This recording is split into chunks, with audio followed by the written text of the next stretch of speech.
Tere, mina olen Kristel Aaslaid, vastupidiselt üldlevinud arusaamal, et mu nimi on Padjaklubi Misha. Siis tegelikult üllatus on mul päris nimi ka. Kui Katri kirjutas mulle, et kuule, tuled sa räägid oma ebaõnnestumistest, siis ma mõtlesin, et nagu ei ole otseselt olnud mingeid tohutuid ebaõnnestumisi. Ja siis mu praegune teine pool ütles, et aga sa oled ju rääkinud küll, et sul see läks pekki ja see läks pekki ja see läks pekki. Ja siis ma mingi, thanks, kallis. Ja tegelikult siis ma hakkasin mõtlema, tegelikult ebaõnnestumised on ju see, et midagi läheb natukene võssa, aga kuidas sa nendest hiljem mõtled, kas need olid otseselt ebaõnnestumised või nad olid lihtsalt vajalikud etapid, et jõuda järgmisesse kohta oma elus. Need on kõik asjad, on need, mis meile tuleb ellu, need on selleks, et meid õpetada, et meid kasvatada. Sa ise tõmbad ligi seda ebaõnne ja päris õnne ja kõike, mis sinuni tuleb, sa tõmbad seda ise ligi oma mõtetega, oma tegemistega.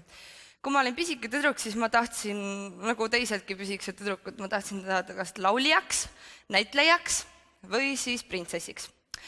Printsessi unistus üsna kiirelt vaibus isegi peale seda, kui ma olin vaadanud printsessi päevikuid ja Anne Hathaway mingil imelisel kombel sai 16 ja tuli välja, et ta on mingisuguse välja mõeldud riigi printsess ja varsti ka kuninganna. Ja siis ma ootasin, et korraks oli sellisel 14-13 aastal Kristel, äkki mina ka, sest ma kogu aeg arvasin, et äkki ma olen adopteeritud, ma ei olnud väga oma õdede vendade nägu ja kellegi nagu ema-isaga oli kogu aeg see, et kas tegelikult.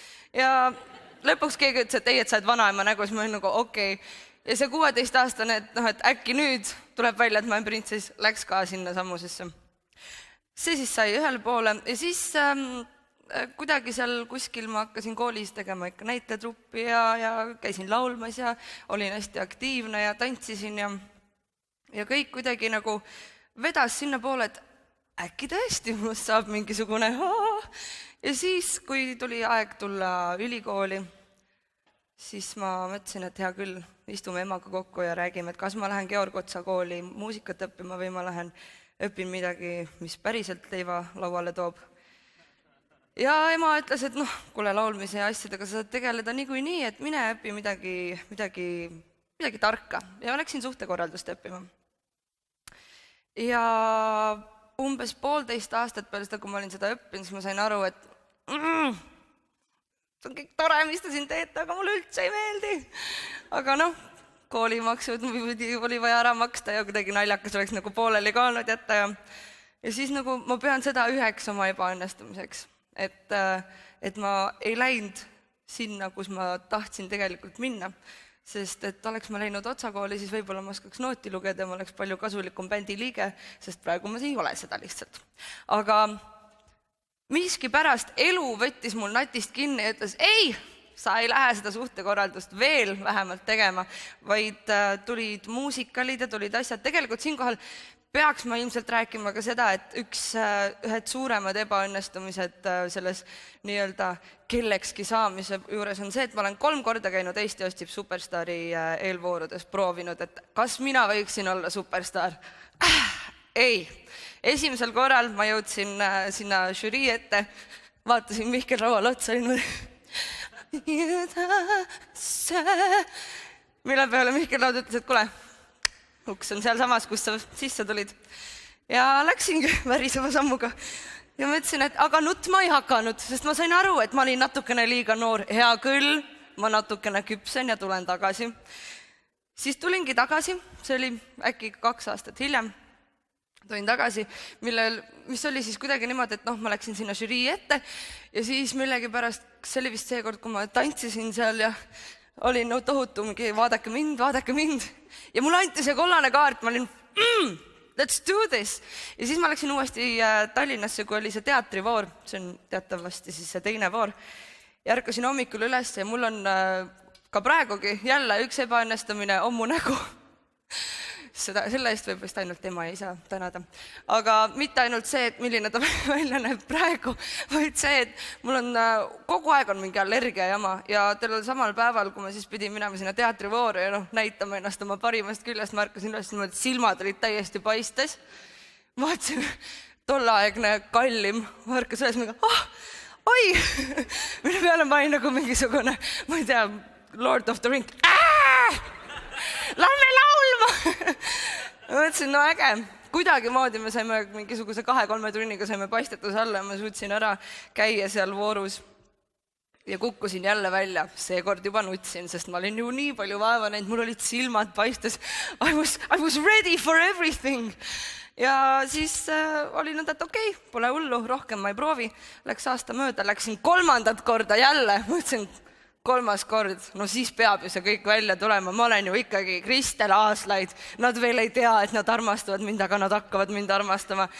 Ei hakanud ka 3. korral. Ma istusin trollis peale seda, kui ma olin jälle, kuigi ma jõudsin kõige kaugemale, siis 3. korral oli see täpselt enne stuudiovoor on see, kus on seal lava peal üksinda pead laulma selle laulu, mis nad sulle ütlesid, no, et see või see laul, vali välja, tule homme laula, okei. Ja ma seisin seal ja ma keskendusin, ma rumal keskendusin nii palju selle peale, et laul tuleks hästi välja, et ma seisin nagu soolasammas seal niimoodi. Ja ma ei mäleta, mis lugu see oli. Eufooriat laulsin. Eufooria. Laulsin enda arust, nagu tuli nagu enam-vähem välja, aga ma unustasin ära, et ma olin ju välja mõelnud tohutud liigutused. Ma olen ju tantsija ikkagi kokku selleks ajaks mingisugune 10 aastat tantsinud, et oleks võinud nagu seda kõike korporeerida sinna, et näidata, et ma olen põhimõtteliselt Eesti Loreen. Ei, ma seisin seal niimoodi ja siis pärast ei saanud aru, miks nad mu koju saatsid. Ma istusin seal trollis. Mul oli sõbranna, kellega me olime, niimoodi, et me olime ühes hotellitoas ka, nad pannakse kokku niimoodi, on ju. Olime seal ja siis mõlemad läksime samal ajal koju ja vaatasime üksteise, see on okei. Ma ei tahagi mingi superstaari Kristel olla. Ja siis on fast forward, nüüd ma olen Padjaklubi Miša. Seal ei ole isegi ma enda nime sees.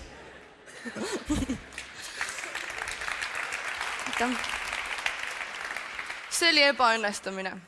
See ilmselge keegi tule sealt ära niimoodi, et jess, ma ei tahtnudki mitte midagi saada ilma, et nad päriselt hinges oleks. Miks Mihkel? Miks Maarja? Ja nii ta läks. Aga siis tulid teised võimalused. Tuli Musical Grease Vanemuises, kus ma mõtlesin, et ma pean minema. Ja tegelikult ma läksin sinna hoopis sellepärast, et mulle üks tüüp meeldis seal, kes ka käis nagu audition ja ma mõtlesin, et äkki me saame seal võiks mingi sõbralikumaks üksteise pihta minna. Juhtus see, et me mõlemad saime muusikali ja saime parimateks sõpradeks, mis on ka tore. Ärge Mattiasele rääkige. Ei, aga tegelikult kõik on väga chill. Need on need teistsugused ebaõnnestumised, mis on nagu, miks elu. Aga tänu muusikalile ma pidin võtma koolist akadeemilise, mis oli siis, ütleme, selle minu akadeemilise elukäigu downfalli algus, et nagu sealt edasi nagu üles enam ei tulnud see akadeemiline elu. Ühesõnaga ma võtsin akadeemilise, siis ma olin muusikali, mitte staar, ma olin seal kuskil taga niimoodi kogu aeg. Paar etendust sain ka tšatšat mängida, nii et mul oli selle üle väga hea meel, ma olin korraks sain rääkida ka päriselt, mitte ainult kooris laulda kuskil lava taga. See oli tore. Aga tänu sellele siis tuli nagu see, et okei, tegelikult on see nagu lavaelu ja see nagu ikka meeldib, see on ikka minu teema. Ja siis järsku tuli, kuna minu sõbranna käis tol hetkel Lauri Pedajaga, shout out, need on alati head, kui seda name droppida veits. Ja ma olin veidi temaga niimoodi tuttavaks saanud natukene ja siis ta ütles, et kuule, et Kassikulla produktsioon hakkab uut sarja tegema, Romet ja Julia. Et ma ei tea, nad tahavad uusi nägusid, mine proovi ka. Siis mul oli mingi, et okei, no lähen proovin. Sama päeva hommikul, kui see audition oli, siis ma mõtlesin, et tegelikult ma ei lähe, sest et mida ma pressin ennast sinna, ma ei ole mingi netko, okei, lähme teeme ära selle asja. Ja ma läksin sinna auditionile, kõik läks jumala hästi. Pärast ma sain Laurilt veel teada, et nad olid nagu nii rahul olnud minuga, et kuidagi moodi nad kirjutavad mu kas või sisse sinna. Ja ma ootasin seda kõne. Sari käis juba ammu. Ja ma olin mingi, aga nad lubasid ju. Lauri! Sari sai läbi. Kas te teete mingi? Okei. Ja siis oli selline, mina läksin tagasi riidepoodi tööle ja mis ma seal veel tegin? Mitte midagi, käisin koolis, käisin riidepoes tööl, kõik oli väga tore, väga chill, mulle väga meeldis, aga midagi oli puudu. kuni ühel reede hommikul helises mu telefon ja kui ma olen eluaeg olnud selline, et kui ma magan ja keegi helistab mulle, ma võin magada kella 2 päeval ja kui keegi helistab mulle kell 12, arvates, et nüüd ta on juba ammu üleval ja tegeleb oma elu ja asjadega ja on mingi hullult töökas. Ei, ma ei võta seda telefoni vastu ja ei võtnud ka tol hommikul seda telefoni vastu, kui see helises täiesti võõra numbriga. Sest see on see, et kui sa ärkad üles ja said just maganud, Allo. Ma ei saa, ma vihkan telefonikõnesid sellepärast, et isegi siis, kui ma ärkvel olen, siis ma kardan ma ei suuda endale toitu tellida, nii et MyChef ja Food Hunt on sest ma ei pea mitte kellegiga rääkima ja asi ei ole selles, et ma vihkan inimesi, ma ei julge rääkida. Üks päev ma pool tundi võtsin ennast kokku, et oma sünnipäevaks panna Hella hunti lihtsalt brunchi jaoks laud kinni, kõik on mingi lihtsalt helista ja lihtsalt helista ja ma lõpuks tere, kas teil on lauad? Ja kell 3 oleks võimalik laud, ma tuleks. Ja ühesõnaga see oli siuke, et lihtsalt ütle kõik laused, mis ütleme pead, ta ütleb sulle jah, tule kell 3, davai, let's go. Ei, ma suudan alati nii üle mõelda. Ühesõnaga, kuhu ma jäin? Jaa, kõne. Lõpuks number saatis mulle siis sõnum, et kuule, ma olen Ergo Kuld, et oleks üks pakkumine. Mille peale, kui see sõnum ei piiks ära käis, siis ma võin Ergo Kuld, Kassi Kuld, Romet ja Julia, davai. Aga ma mõtlesin, et nüüd oleks weird kohe tagasi helistada. Siis ma ootasin niimoodi stiilsed 15 minutit, kus ma kõndisin niimoodi mööda tuba. On see aeg juba käes või? Ei, okei, no nii, natuke aega ootan veel. Okei, nüüd ma helistan, siis ma helistasin tagasi. Ja ta ütles mulle, nii, meil on selline sari nagu Ment. Et tuleb selline karakter, kes on selline veits mehisem ja et selline alles akadeemiast tulnud noor selline tšikk, et ta on hästi reeglites kinni, hästi siuke Siis ma olen mingi, et jaa, muidugi tuleks hea meelega mängu. Okei, väga hea, saadan sulle õhtuks stsenaariumi homme hommikul kell 10 võtte.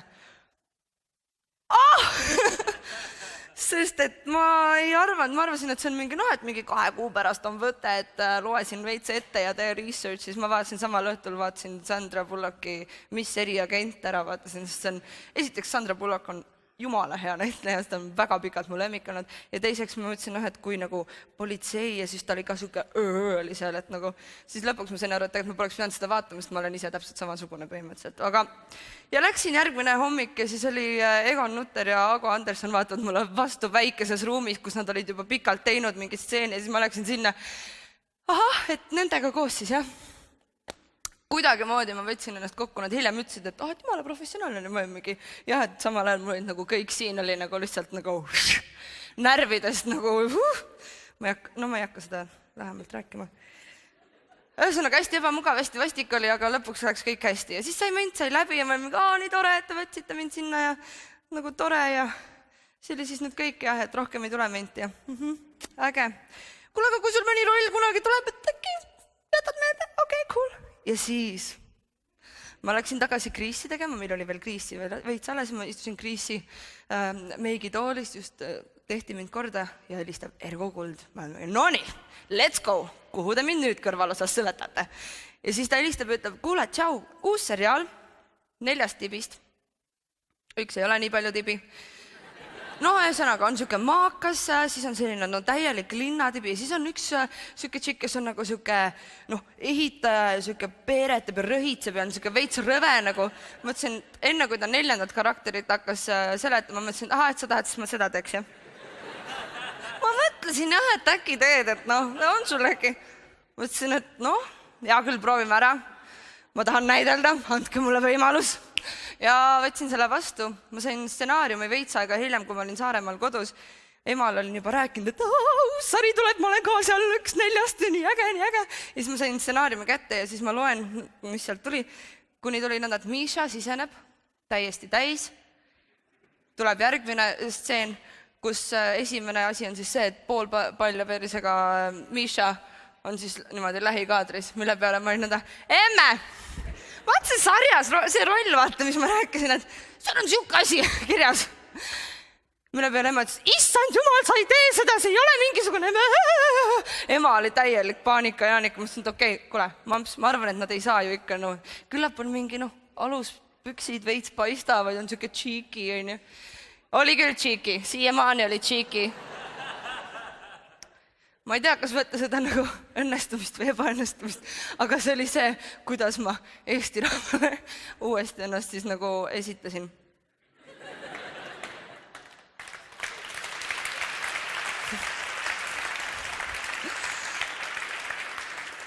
Mõnedele inimestele meeldib nina püsti käia, mulle meeldib tagumik püsti lihtsalt tulla.